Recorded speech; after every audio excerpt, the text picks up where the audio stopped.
Bonjour chers internautes, pour la question du jour, dites-nous que pensez-vous des pasteurs ou encore des hommes dits de Dieu qui entretiennent des relations avec leurs fidèles? Répondez à cette question en restant connectés sur Newsline. Bon, bibliquement parlant, c'est pas bien. Déjà, la Bible interdit ce genre de pratique. Mais bon, chacun a ses raisons, je ne sais pas pourquoi ils le font, mais selon la Bible, c'est déjà interdit. Sur le plan juridique, la personne va en prison. Maintenant, sur la base de la parole de Dieu, la parole demande à ceux qu'on pardonne. Parce que la Bible dit que nul n'est saint.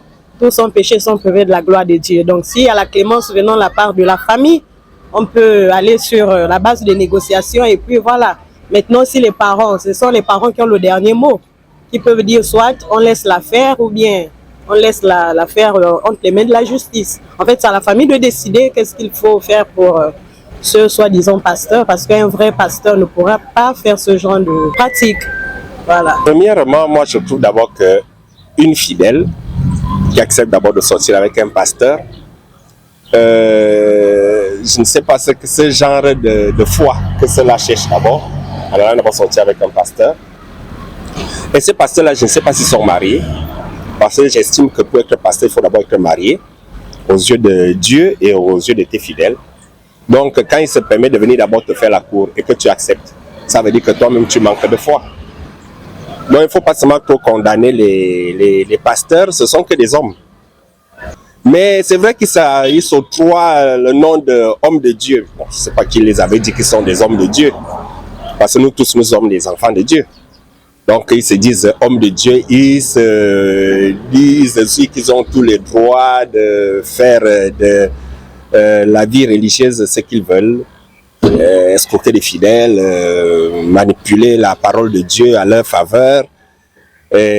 Donc, moi je me dis que c'est des gens qui manquent de foi qui arrivent à céder à ce genre de tentation. Je pense que c'est une mauvaise chose.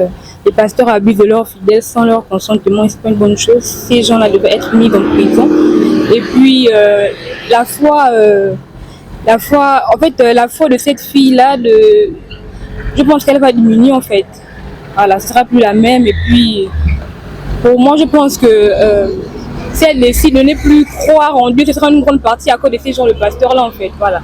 Et puis je pense que c'est condamnable. De toutes les façons, déjà, c'est pas normal parce que déjà, en tant qu'homme de Dieu, il est présentement de servir le Seigneur d'abord.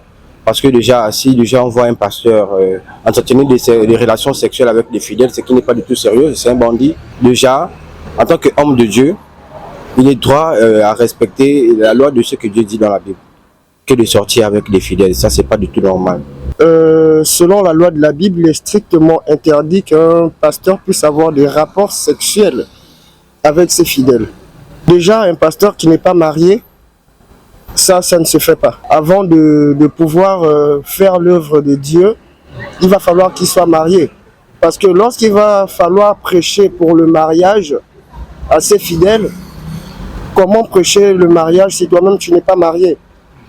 Donc, personnellement, pour un pasteur, avoir des rapports sexuels avec ses fidèles, c'est interdit par la Bible. Je veux couper tout court, c'est de la sorcellerie. C'est de la pure sorcellerie. Merci. Ce sont des situations qui emmènent à se poser des questions sur la réelle mission de l'Église ou encore des hommes dits de Dieu dans la société. Comment arriver à faire confiance à ceux-là qui sont censés montrer la voie de la religion alors que ces derniers ont des intentions très mauvaises derrière la tête? Merci d'avoir regardé la question du jour et n'oubliez pas de rester connecté sur Newsline.